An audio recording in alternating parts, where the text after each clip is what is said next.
अस्सलामुअलैकुम बिस्मिल्लाहिर्रहमानिर्रहीम। Class 5 week 1 day 4 की बेटा बात करें तो आपके पास डे 4 में जो काम है वो है क्वेश्चन नंबर 10, 11, 12। बेटा बेसिकली आपका काम इतना कोई मुश्किल नहीं है, ये सब चीज़ें आप क्लास 4 में पढ़कर आ चुके हो। जस्ट हम इसको और मेमोराइज और अच्छे से समझने के लिए मैं आपको ये बात बता रही हूँ। सबसे पहले मैं एक चीज़ और रिवाइज़ करवा दूँ बेटा कि हमने इस पूरे एक्सरसाइज में जो भी सिस्टम फॉलो किया है वो है इंटरनेशनल सिस्टम। जैसे कि आपने देखा unit, tens, 100, 1000, 10,000, 100,000, million, 10 million, 100 million and billion, जो कि आपके सामने ये चार्ट भी बना हुआ दिख रहा है। बार बार वीडियो में कहने का मकसद ये है कि बेटा कि चार्ट अगर आपको ये मेमोराइज हो गया, आपको ये बात क्लियर हो गई तो आपके लिए इजी होगा, यही बेसिक है। अच्छा, अब हम चलते हैं अपने। अच्छा, एक और चीज़ मैं यहाँ पर थोड़ा सा मेंशन करती चलूँ तो बेटा मैंने पिछली 2 वीडियो में शायद किसी एक जगह पर आपसे यहाँ पर ये 100 मिलियन में 100,000 मिलियन बोल दिया, तो बेटा वो गलती से बोल दिया है मैंने। यहाँ पर ये 100 मिलियन पढ़ेंगे, तो ये काइंडली आप ज़रा देख लिएगा बेटा, 100 मिलियन है, ठीक है। दोबारा बताने का मकसद ये है कि सिस्टम आपको मेमोराइज हो जाए अच्छे से। क्वेश्चन नंबर 10 की जो काम करने का तरीका है बेटा, मैं आपको रफली समझा रही हूँ, लेकिन आपने काम बिल्कुल प्रॉपर लाइन डालकर, जिस तरीके से मैंने आपको फर्स्ट वीडियो में समझाया है कि किस तरीके से काम करना है, बिल्कुल वैसे ही करें। उम्मीद है कि आप लोग बिल्कुल साफ़ सुथरा काम करोगे बेटा।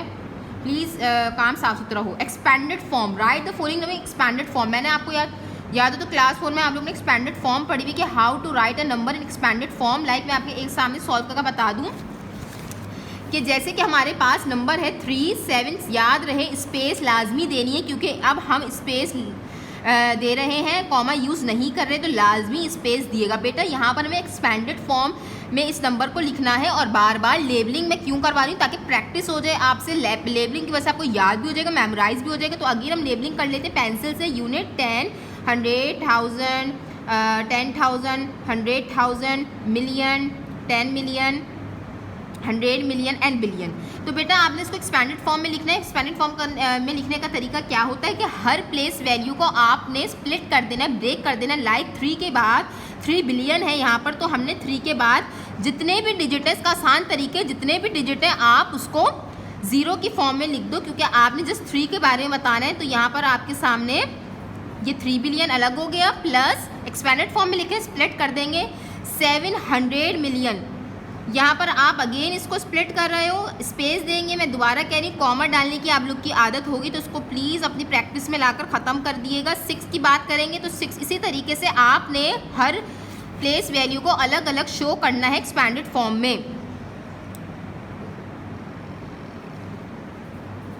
तो बेटा उम्मीद है कि आप ये कर लोगे आसानी से।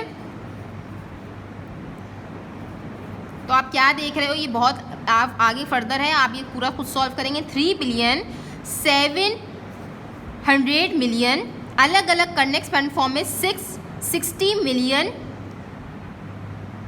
देन आपने क्या देखा, 60 मिलियन, उसके बाद ये आपने 1 मिलियन अलग से शो करा है। उसके बाद ये इस तरीके से आपने एक्सपेंडेड फॉर्म में इसको लिख देना है। उसके बाद हम चलते हैं क्वेश्चन नंबर 11 की तरफ। Arrange the following numbers in descending order. Descending, बेटा डिसेंडिंग ऑर्डर का मतलब क्या होता है? डिसेंडिंग ऑर्डर का मतलब ये होता है, ये आप सब कुछ पढ़ा हुआ है आपने। डिसेंडिंग और असेंडिंग का कॉन्सेप्ट आपको याद होना चाहिए, समझ में आना चाहिए। डिसेंडिंग और असेंडिंग दोनों का मैं इसलिए बता रही हूँ ताकि आपको अपोजिट वाला भी पता हो। डिसेंडिंग का मतलब होता है आपने अपने नंबर्स को अरेंज करना है largest to the smallest number. Like descending order is that kind of order जिसमें हम नंबर्स को अरेंज करते हैं largest to smallest, largest to smallest. इसी के अपोजिट अगर हम देखा जाए असेंडिंग में क्या करते हैं, स्मॉल, इसमें लिखा हुआ नहीं है असेंडिंग का, लेकिन मैं आपको सिर्फ बता रही हूँ ताकि आपको पता हो।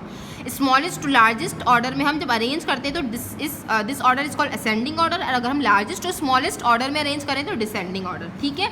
तो ये मैं आपको आप इसको अरेंज कर लीजिएगा। अच्छा, अरेंज करने का मैं यहाँ पर आपको बुक में ही समझा दूँ, बहुत आसान तरीका है। आप इतने बड़े नंबर को, फिगर को देखो ही ना, आप कंफ्यूज हो जाओगे इसको इस तरीके से। आप सिंपली क्या करो कि फर्स्ट डिजिट को देखो, सेम है, ठीक है। सेकंड डिजिट ऑल्सो सेम, ठीक है।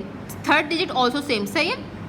अब यहाँ पर इसी तरीके से यहाँ पर भी फोर्थ डिजिट भी सेम है, यानी कि हम रिकॉग्नाइज नहीं कर पा रहे कौन सा सबसे बड़ा है। फिर यहाँ पर जब जैसे हमने 5th वाले पे जंप किया, 5th डिजिट पे जंप किया, तो हमने क्या देखा, यहाँ 0 है, यहाँ 3 है और यहाँ क्या है 1। तो आपको क्या लगता है कि 0, 3, 1 में कौन सा बड़ा डिजिट है? 3। तो सबसे पहले ये वैल्यू आ जाएगी। क्या कर देखा हमने? पूरा डिजिट हमने नहीं देखा, हमने पूरा फिगर नहीं देखा, हमने जस्ट उसके डिजिट पे फोकस करके अपने ऑर्डर को अरेंज करेंगे। ये आपने देख लिया, यहीं से आपको पता लग गया कि 3 से ही आपको पता लग गया ये डिजिट हमारा सबसे बड़ा है। अगेन उसके बाद हमारा ये वाला डिजिट होगा, उसके बाद देन ये वाला। इसी तरीके से अपनी आसानी के लिए इसको इस तरीके से आप देख सकते हो। फिर हमारे पास क्वेश्चन नंबर 12 है, write the predecessor of the following number. What is the meaning of प्रीडिसर?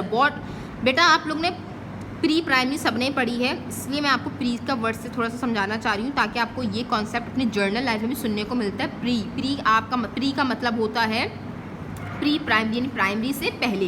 तो बेटा प्रीडिसर का क्या मतलब है? मैथमेटिकल लैंग्वेज में अगर देखते हैं व्हाट इज, अच्छा सिंपली प्री का मतलब होता है पहले। प्री का मतलब क्या होता है?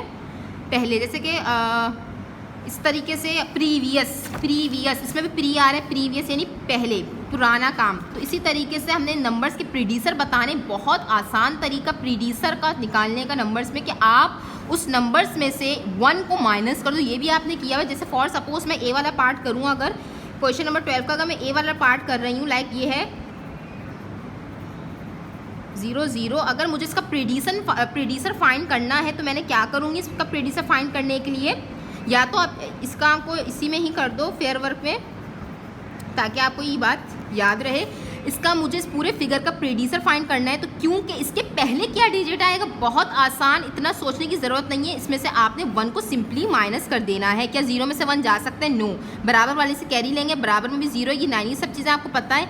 ये 9 बन जाएगा, ये 8 और फिर फर्दर वही रहेगा। बेटा आपको ये बात पता है ना कि 0 में से 1 माइनस नहीं होता, हम बराबर वाले से कैरी लेते हैं, और बराबर वाला अगर 0 हो तो वो हम यहाँ से बेसिक कैरी जारी होती है, जिसकी वजह से ये 9, 9 हो जाता है। तो 10 में से 1 गए, 9, 9 का 9 ऐसी 9 एज इट इज़ ऐसे उतर जाएगा। ये 8 अगेन 9, 9, 9, 9 एंड 9। बेटा प्लीज़ माइनस आपको आना चाहिए अब इस लेवल पे। जज़ाकल्लाह।